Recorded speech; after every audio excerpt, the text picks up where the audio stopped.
She's a real woman with a real life. She's someone you can relate to. Dawn Newton. You don't know me.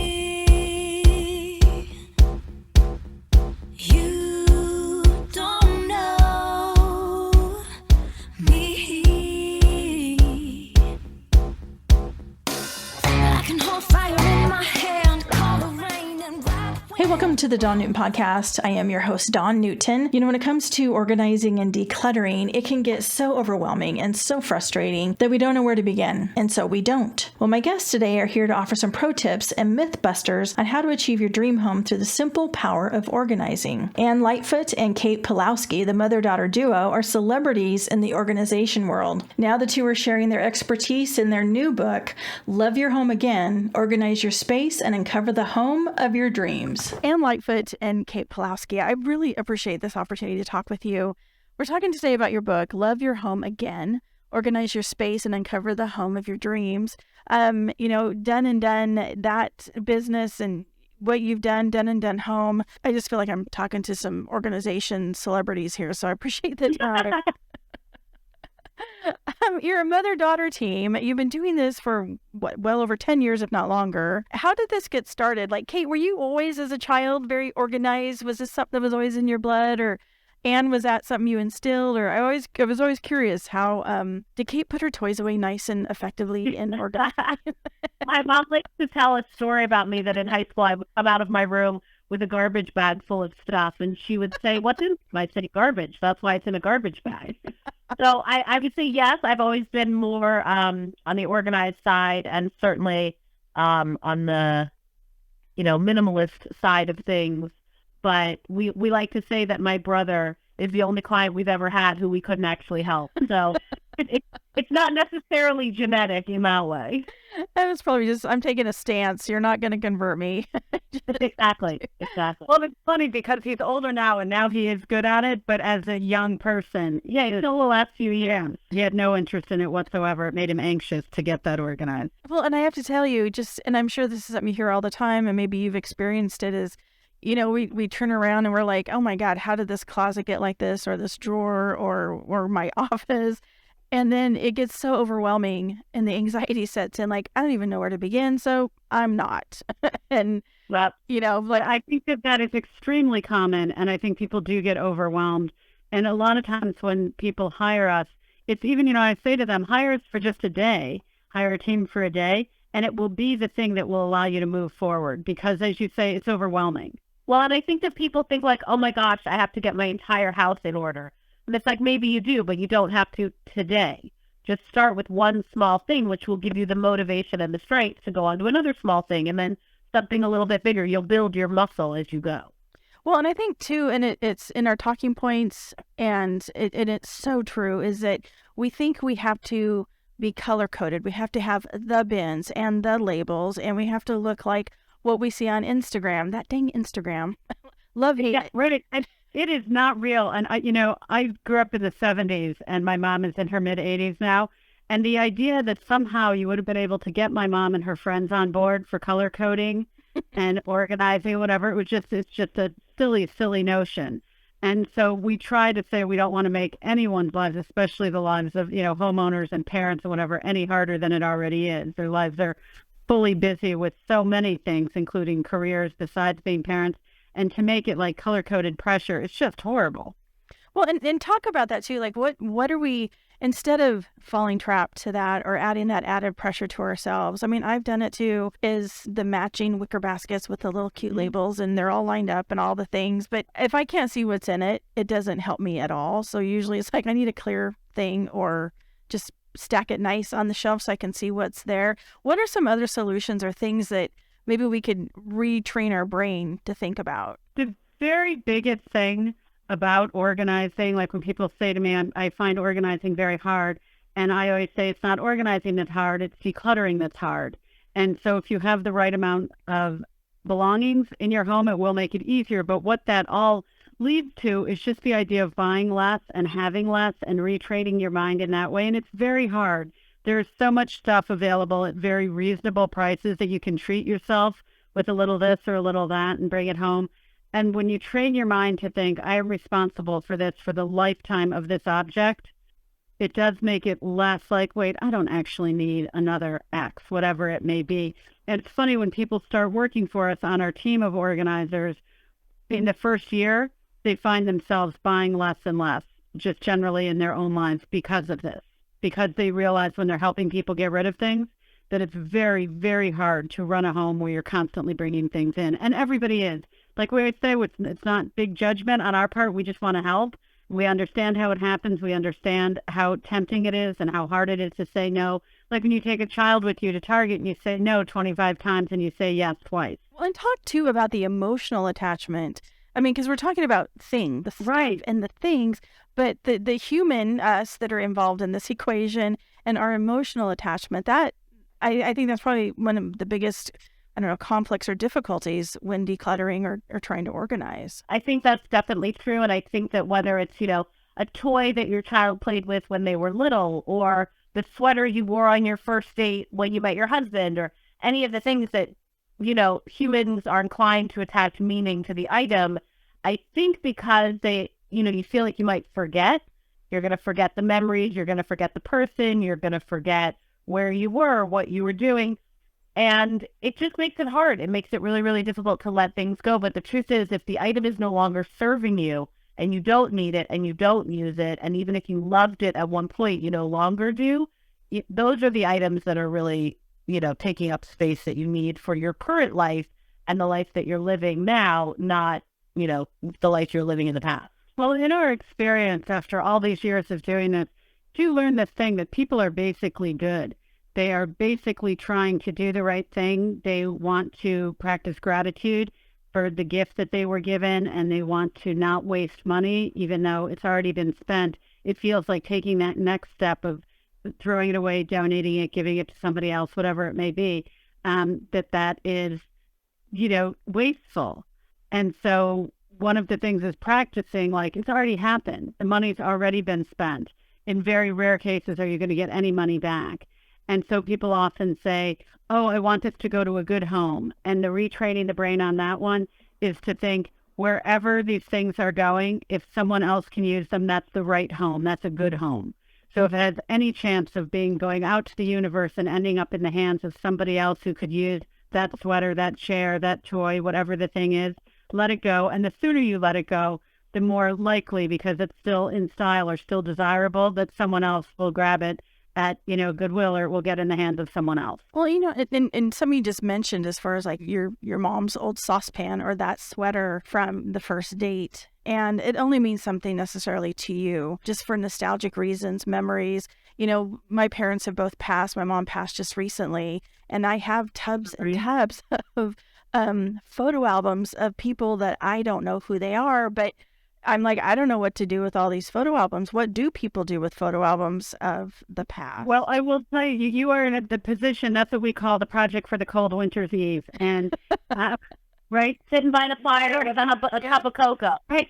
And so you go through those things and give yourself the right amount of time to tackle an album, a box, a whatever it will be. And it feels sad to discard photos of people that someone once knew. And so it's more like try and think about, the excess photos that came into your life, and certainly digitally now, we all have zillions.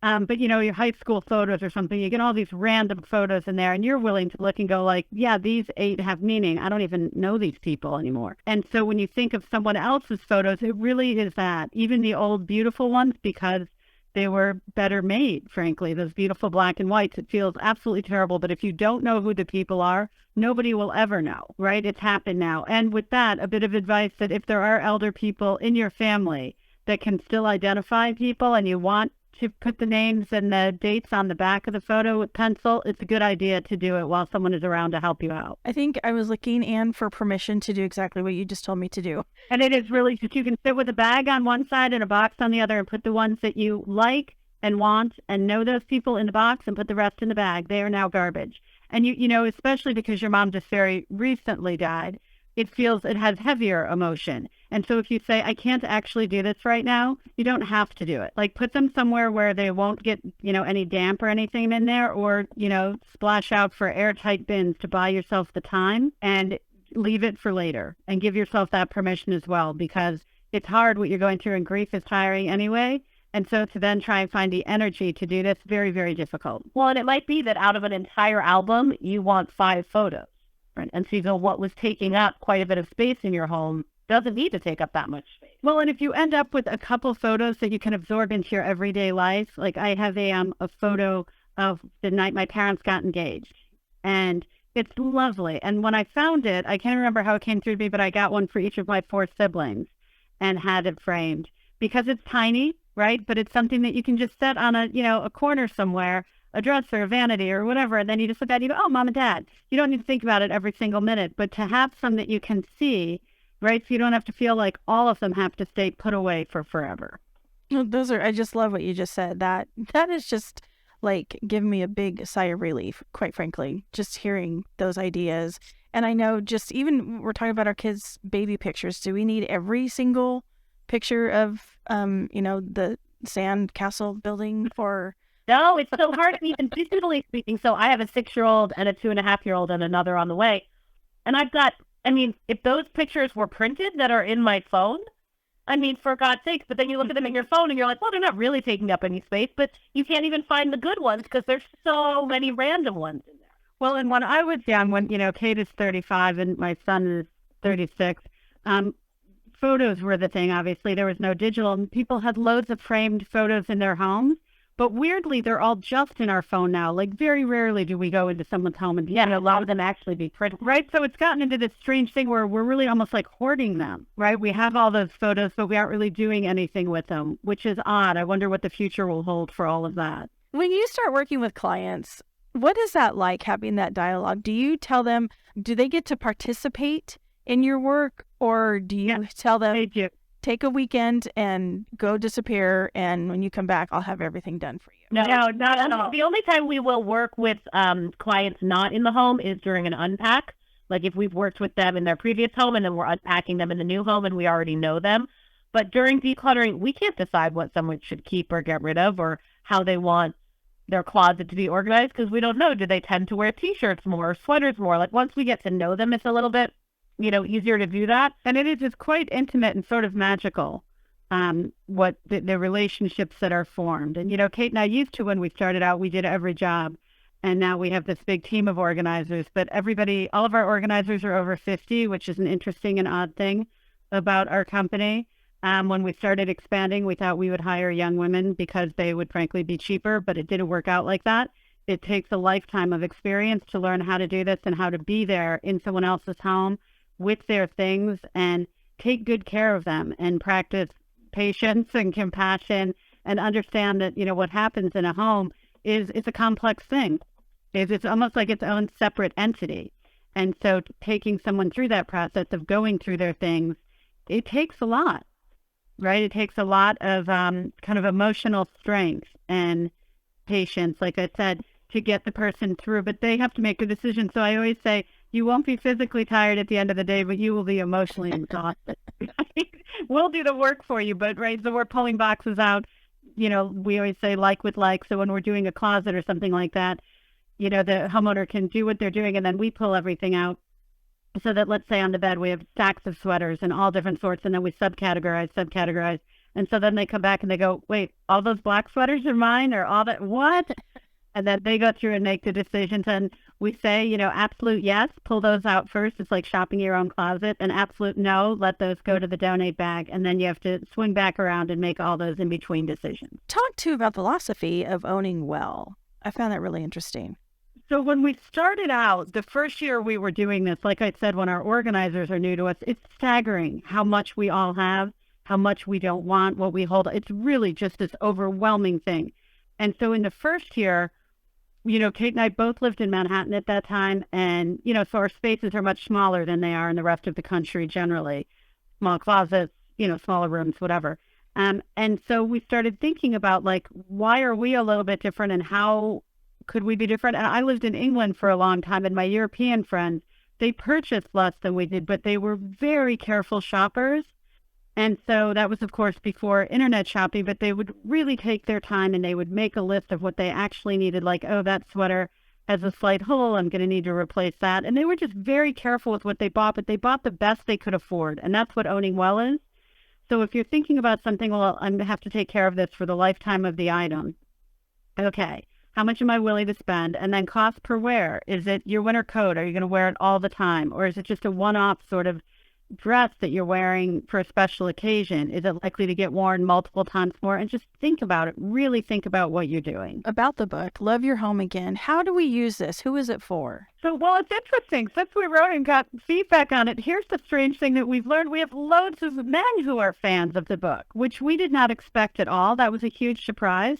But everywhere we go, and old friends and people's uncles, that kind of thing, say like, I didn't know how to do this. I didn't know how to think about it. And so we wrote the book because we get lots of calls from people who are either outside of the district that we take care of here in the tri-state area. We do have travel teams, but that gets very expensive. So we want to be able to help those people. And also some people just simply can't afford us. And so we're like, you know what, we could teach them how to do this. And so that's what it was about, of really helping others the way we've been able to help our clients in person. And it's really anybody who has a home, right? It's anybody whose home is not functioning the way they want it to, and they don't feel happy and peaceful there, and it's broken down room by room with what the goals for that space might be, like to have a really efficient kitchen or a really relaxing family room, and how to get that and how to think that through. And then we have a course by the same name that goes really in depth into each of the areas that we talk about in the book. Like, we're limited on space in the book, but in our course, you get like videos and far more in depth on each and every little area. So it's like you could take however long it takes you, but you could get every room in your house feeling absolutely stress-free. And what about those of us, I'm not naming names myself, that says, well, I'm just going to have a garage sale because I'm not going to give this away. I might try to recoup. And then I create a whole nother section of clutter. Okay. So our favorite phrase ever is sunk cost. You already spent the money. It's already gone. And the chances that you're going to recoup even like pennies on the dollar for what you spent, you're just not. Well, and here we can tell you the story because we are exactly like you. All humans appear to be pretty much the same when it comes to this stuff. And so when we were first doing this, people would say to us like, you can take these things, if you want to donate it, we didn't have like a whole system at that point. So we would say like, okay. And we would fill up Kate's car at that point, and she was dating her now husband. And we ended up filling up his whole basement and saying like, okay, we'll just have a garage sale in the spring. But when it came talk about daunting, we had so much stuff. And so we brought it, we had to enlist both our husbands. We had to get up at like 4 a.m. because we were learning about how much work and get it all set up. And at the very beginning, we first started, an elderly man with a van came up to me and gave me his card. And he said, give me a call at the end of the day and I'll take away anything you want. I was just like, what do you mean? And he goes, whatever you don't sell, I'll just take it away for you. And I was like, yeah, I don't think that'll be happening, but thank you, sir. And at the end of the day, I was like, hi, Anne, please come back. I think if I remember correctly, the four of us together, we each made $36. And you go like, there's no money in that. Nobody wants your old used stuff. Nobody's going to pay you for it. It's just horrifying, but you have to be able to laugh about it and let it go. My little sister taught me how she does this. She's the most minimalist of all, because Kate and I are not minimalist particularly. We just don't have as much stuff as other people. But my little sister has a thing where years ago when she couldn't get rid of things, she didn't know what to do with it. And then she tried to picture like another person like herself, but like younger with less money and whatever the thing was. And she was like, I just made up this character and I just leave the things for her at Goodwill or wherever. Yeah. Right. She's like that lovely girl. She's gonna love these. She's the same size and she likes the same strange things that I picked up for my kitchen and whatever the things are. And so you just have to know the person is out there and you're just helping to get it in their hands. Well, when you think that there's money to be made, you just have to remember that every single person you know and then every single person you don't know also wants to sell all their weird random stuff. And so the market is flooded with everybody else's weird used stuff.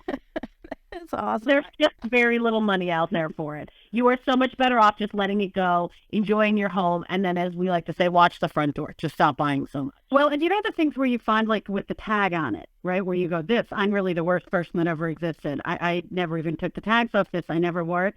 But that is a find for somebody on the other side of this. Well, and Right. we even had this the other day. So I had a coat in my front hall closet that my husband got me as a gift that it just never worked out. He got me 2 coats at the same time, which was a little bit odd. And I loved one and I never wore the other. And so finally I was getting, this year I was like, that's it. I'm done. It's been like 3 years. I've never worn it. Out it goes. And I had this moment of like, well, I mean, this is too high quality to just donate. And I was like, so I'm supposed to be donating garbage? No. Donate all the nice stuff that you have so that people who are in need can enjoy it, and then throw away the garbage that is actual garbage. See, you just created something there too, or what you stated. It was like, well, I can't throw this away. I'm going to hurt my husband's feelings. Yeah, well, we just had a gift thing this morning. My mom and I were laughing about that. The whole thing about that is basically when someone gives you a gift, your obligation is to say thank you for that gift. And then you own that object. So if you don't like it and you don't want it, you have the right to let it go. It is very hard, though, in long-term intimate relationships, like you and your husband, where he's like, you should wear those earrings. And you're like, oh, those. But the alternative thing, you just hold on to them forever to not hurt someone's feelings. I don't know. I'm a little more ruthless than she is. It is. It's just an interesting dance, especially if you know that it's tough for your spouse, your significant other, to shop for you. And they really went to the effort. And it's all emotion and it's all the humans. If you could just get the humans out of it, it'd probably be. I know. Then it would just be stuff, and then it would. And I guess the thing with spouses, you start out at however old you are in your 20s or 30s, whatever, and you're hoping to really go the distance. So you're going to be married to that person for 50 or 60 or 70 years. The amazing thing would be is if we all got better with honesty at gift giving and accepting, and right. Exactly. And so that they were able to say to us, thank you so much. I know how hard you tried, but it's not what I want. You go, ouch. Okay, what do you want? And then you'd get better. Oh, this is amazing. I love the book, This Work. Talking to both of you has been such a delight. Where can we go, Anne and Kate, to find the book and learn more about you and your work? So the book is sold everywhere online that you might buy books, Amazon, Barnes & Noble, and then any independent retailers online as well. And then our website is doneanddonehome.com, and our Instagram is the same, doneanddonehome.com. So you can learn everything you want right there.